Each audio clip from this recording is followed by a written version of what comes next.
வள்ளுவர் நமக்கு சொன்ன முதல் குறள். அகர முதல எழுத்தெல்லாம் ஆதி பகவன் முதற்றே உலகு. இது தெரியாதா? இதுதான் எனக்கு தெரியுமே அப்படிங்கிறலா ஒரு புது ஆங்கிளில் பார்க்கலாம். இது நிறைய பேர் சொன்னது தான். திருப்பி கேட்கறதுல நல்ல விஷயத்த திருப்பி கேட்கறதுல என்ன போச்சு? கேட்டு வைக்கலாம் நம்ம ஒருத்தரும்.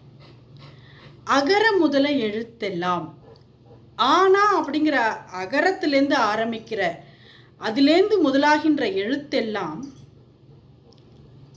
ஆதி பகவன் முதற்றே உலகு.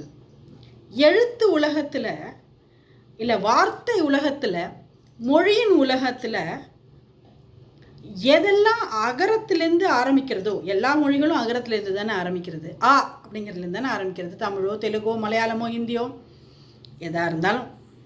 உடனே இங்கிலீஷ் எல்லாம் ஏன்னு ஆரம்பிக்கிறது யாரும் சொல்லாதீங்க. இங்கிலீஷும் ஏன்னு ஆரம்பிக்கல.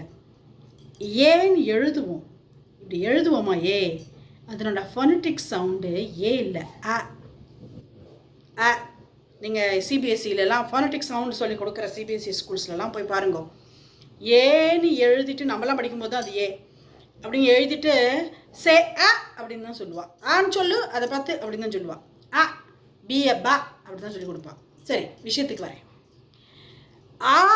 வாயை திறந்தாலே, பேசணும்னு வாயை திறந்தாலே ஆ அப்படின்னு வாயை திறந்தாலே நம்ம வாயிலேருந்து சொல்கிறது ஆ தான் இல்லையா? அப்போது அந்த ஆங்கிறது எல்லா சப்தங்கள்லையும் எல்லா எழுத்துக்கள்லையும் எல்லாத்துலேயும் நீக்கமர நிறைஞ்சிருக்கு. அகரம்ங்கிறது அப்படி தானே அர்த்தம். நீங்கள் வாயை திறந்தாலே வர்றது ஆ அப்படின்னா அந்த ஆனாங்கிறது நீங்கள் வாயை திறக்கும் போதெல்லாம் வர எல்லா ஒலிகள்லையும் பின்னி பிணைஞ்சு இருக்குன்னு தான் அர்த்தம். அப்படி தானே? அதே மாதிரி ஆதி பகவான் அப்படிங்கிற ஒரு விஷயம்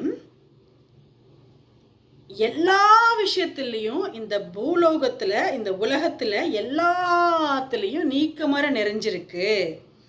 அதுதான் முதல். வாயை திறக்கும் போதே எப்படி ஆ அப்படிங்கிறோமோ அது மாதிரி இந்த ஆதி பகவான் எல்லா எழுத்துக்கள்லையும் எப்படி அகரம் இருக்கோ ஆனா இருக்கோ அந்த மாதிரி இந்த பகவான் எல்லா வஸ்துக்கள்லையும் இருக்கானாம்.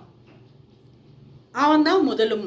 வாயை திறந்தாலே ஆனாதாங்கிற மாதிரி இந்த பூமின்னு ஒன்று சிருஷ்டிச்சதுலேருந்தே பகவான் தான் இருக்கான் போல இருக்கு. அதனால தான் திருவள்ளுவர் அப்படி சொல்லியிருக்காருன்னு நினைக்கிறேன். அகர முதல எழுத்தெல்லாம் ஆதி பகவன் முதற்றே உலகு. இதை சில பேர் இது புத்திசம் சம்பந்தப்பட்டது, சமண மதம் சம்பந்தப்பட்டது, அந்த சில வேறு மதங்கள் சம்பந்தப்பட்டது அப்படின்னு சொல்கிறான். எந்த மதம் சம்பந்தப்பட்டதுன்னு சொன்னாலும் பிரச்சனை இல்லை. மதமே சம்பந்தப்படலை, கடவுளுக்கும் திருக்குறளுக்கும் சம்பந்தம் இல்லைன்னு சொல்கிறாம இருந்தால் போகிறோம். ஆதி பகவன் அப்படிங்கிறது அவர் வணங்கின ஆதியில் இருந்த பகவனாக இருக்கலாம். இல்லை அவரோட பீரியடில் ஆதி பகவன் யாரை வழிபட்டாலோ அது தெரியல. ஆராய்ச்சியாளர்கள் முடிவுக்கு விட்டுடலாம். ஆகக்கூடி பகவான். நமஸ்காரம்.